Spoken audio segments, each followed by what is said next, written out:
Yeah, well, so government is defending its electricity action plan in court.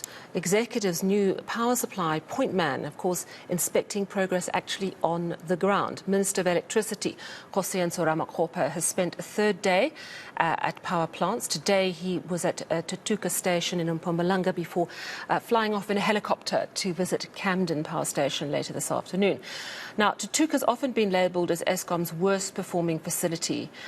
We've seen a number of cases of fraud, theft, sabotage and so on. Well, today Ramokgoka told management and workers performance can and must be improved. Heidi Giokos was with the minister today. She joins me now in studio. Hello, Heidi. Thank you for joining us.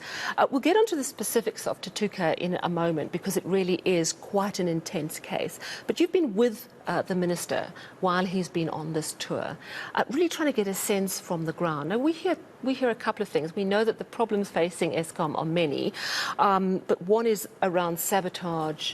The other is around ailing infrastructure. What sense are you getting from the electricity minister? Is he getting a different picture and presenting a different picture from this information gathering tour to what we've been told so far? Yes, definitely. I think I was rather taken aback yesterday when the Minister of Electricity told us live on eNCA that he has not really received or picked up the issue of coal syndicates, and this is what we were previously told by the former CEO, that especially in Mpumalanga there is a massive coal syndicate happening. And then I posed the question to him and I said, but this is peculiar because when we were driving out of Kusile Power Station, we saw an SANDF in Nyala following coal trucks. So if there's no coal syndicate, why are we following these coal trucks with SANDF? The SANDF have been deployed to various power stations, specifically in Mpumalanga, possibly linked to this very issue. And the minister saying he's not saying that this does not exist, but from his assessment from the various power stations that he's been at, he has not picked that up, and there are more technical and operational issues that are causing the load shedding. But we're not asking the question what's causing the load shedding, we're asking the question about surely this is a major concern if you have these coal syndicates allegedly operating in the province. That should be number two maybe on your list to be looking at. He again reiterated this point to say, I'm not convinced that it's corruption and coal syndicates that are causing these major problems at our power stations, but it's more of a technical issue. Oh, that's really interesting. We have seen an improvement in power supply in recent days. Some people are saying, oh, well, that's what Andre de Ruyter said would happen by March. Things will start getting better. Others are going, well, basically the country closed down, waiting for the stay away. Plus, there's been a public holiday. Did the electricity minister say anything about the slight improvement we've seen? Is he claiming any credit for it? I actually asked him. I put it to him straightforward. And I said, you know, South Africans are saying because of this planned shutdown, we suddenly don't have rolling blackouts. And he said it has absolutely nothing to do with that. And it's because it's starting to look a whole lot better. And he also attributed it to the fact that there is a low demand, which has contributed to this. But I think we're on stage 3 today, if I'm not mistaken. 2 and 3, that's right, yeah. So it doesn't seem as though... It's not that rosy anymore. No, it's not. Let's just take a listen to a clip. I know you spoke to him earlier about what he said about his trip so far. Of the 5 that I visited, including Tutuka, I mean, and we know now we have the numbers, that is the second worst performing from the EAF point of view. We know the problems of Kusile are well documented, so there are design, if you like, failures or defects, if you like. But here they are at 25% EAF. And they were able to take us into confidence what some of those issues are. Well, the first one is that it's something that has to do with the cooling towers. They can't extract the maximum amount of efficiencies from the plants, even when they are operational, because they must reduce the load so that they don't put pressure, if you like, on the operating units and the components. And then the second one has to do with the quality of coal. It's destroying some of the mills, and therefore 1 or 2 of these mills are out, and therefore that undermines the ability of us to extract, if you like, as much megawatts as we want.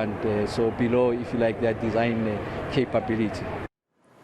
All right, let's delve specifically into Tutuka, because we have heard that Tutuka is the power station where some members of staff are so worried about threats to their lives, that they're wandering around in bulletproof vests because these coal syndicates are so entrenched, that any other form of corruption is so entrenched. I'm trying to work out if the electricity minister's downplaying this issue or perhaps not focusing on that because he's an engineer. He's thinking like an engineer as he looks at these power stations. Yes, but Sally, you can't separate the two, and I think that's crucial, because at the end of the day, if you have a power station that's supposed to be operating at 100% capacity and it's only operating at 15% capacity, and what's also linked to this problem is a coal syndicate or a coal mine that's not giving you A-grade coal and it's mixing it with stones, and that's then used to supply us with electricity, and it's causing major problems. You can't really separate the two, but I must emphasize that the minister has indicated that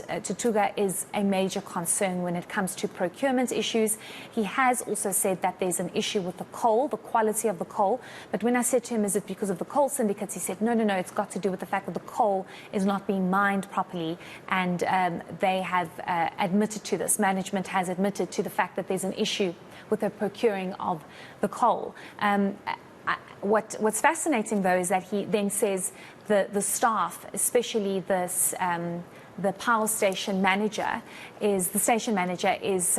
his life is under threat, and he walks around with a bulletproof vest, and his family is also under threat, and they have received extra security because of this. I think it's also important to just mention that we spoke to 2 or 3 workers off the record, off camera actually, and they said to us that Tutuka is the face of corruption, and there is so much happening behind closed doors that they would love the public to know, because there's just too much going on around procurement and safety concerns, and they fear for their lives. That's why they're not speaking. And the minister's saying that he wants to escalate these issues to a higher level because it's worrying that you have a station manager that probably is too scared to do what he's mandated to do because his life is at risk. So let's listen to what the minister said on that. They make the point that it takes an inordinate amount of time to return units back into operation because of the time it takes for them to get the space to be able to fix those units. But management is convinced that this has to do, if you like, collusion amongst those who are embedded in the procurement space and some of the suppliers. And of course, they took us a greater level of detail, which I, for obvious reasons, I will not at liberty to share.